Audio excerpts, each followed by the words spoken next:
যে সমস্ত ভাইরা ইউরোপ যেতে পারেননি, ব্যর্থ হয়েছেন, সময় নষ্ট করছেন, টাকা নষ্ট করছেন, তো ভাই আপনারা কাজাকিস্তান আসুন।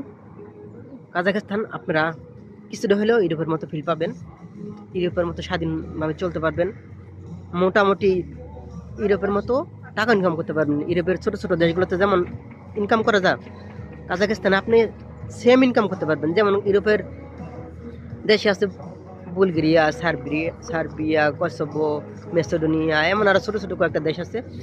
ওই সমস্ত দেশ থেকে অনেক ভালো হবে কাজাকিস্তান। ভাই শুধু কি ইউরোপে টাকা আছে? কাজাকিস্তানও টাকা আছে। আপনি কাজাকিস্তানে আসুন, কাজাকিস্তানে আপনি ইউরোপের মতো অনেক কিছু পাবেন।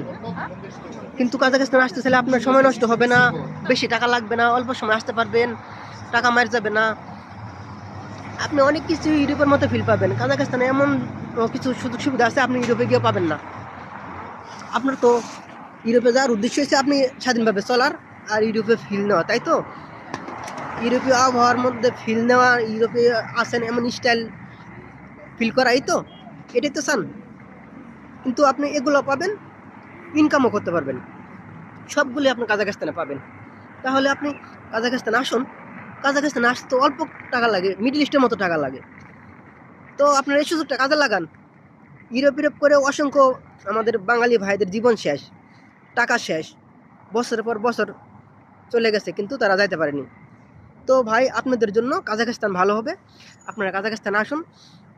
তবে আসার আগে যদি দেশ থেকে একটু ভাষা শিখে আসতে পারেন তাহলে এটা আপনার জন্য বেশি ভালো হবে। যদি একটু রাশিয়ান ভাষা শিখে আসতে পারেন এটা আপনার জন্য খুবই ভালো হবে, খুবই ভালো। আর আপনি প্রথমে সেই ৮০,০০০ ১ লক্ষ টাকা ইনকাম করতে পারবেন কাজাকিস্তানে। কিন্তু আপনি ইউরোপের মতো ইনকাম করতে পারবেন, শুধু নিজের একটু তৈরি করে নিয়ে আসেন। তো ভাই আপনারা যদি ভালো একটা দেশে আসতে চান, ইউরোপের মধ্যে ফিল নিতে চান, সব কিছু ইউরোপের মধ্যে দেখতে চান, পাইতে চান, তাহলে কাজাকিস্তানে আসুন। যে মাধ্যমে পারেন চলে আসেন। আমি বলতেছি না যে আমার মাধ্যমে আসবেন, আপনারা যে যেখানে মাধ্যম পান ভালো মাধ্যম ধরে চলে আসেন। অবশ্যই চিটার বাটপার থেকে দূরে থাকবেন, চিটার বাটপার থেকে দূরে থাকবেন। আপনাদের কাছে আমার এটা বিনীত অনুরোধ, নয়তো আপনার কিস্তির টাকা, লোনের টাকা, জমি বিক্রির টাকা আপনারা ধরা খাবেন। আমার কথা যদি ভালো না লাগে আপনারা আপনাদের মতো চলেন আর জমা দেন। অবশ্যই ভালো মাধ্যম দিয়ে আসার চেষ্টা করবেন, তাহলে আপনি আসতে পারবেন। কাজাখস্তান নিয়েও অনেক প্রতারক এজেন্সি আছে, তাদের থেকে দূরে থাকবেন।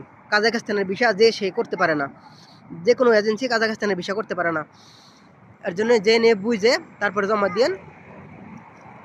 আর আমার ভিডিওটা বেশি বেশি শেয়ার করবেন, আপনাদের কাছে এটা আমার অনুরোধ। ভাই আমার ভিডিওটা আপনারা শেয়ার করবেন, বেশি বেশি আপনাদের পেজে শেয়ার করবেন, সাবস্ক্রাইব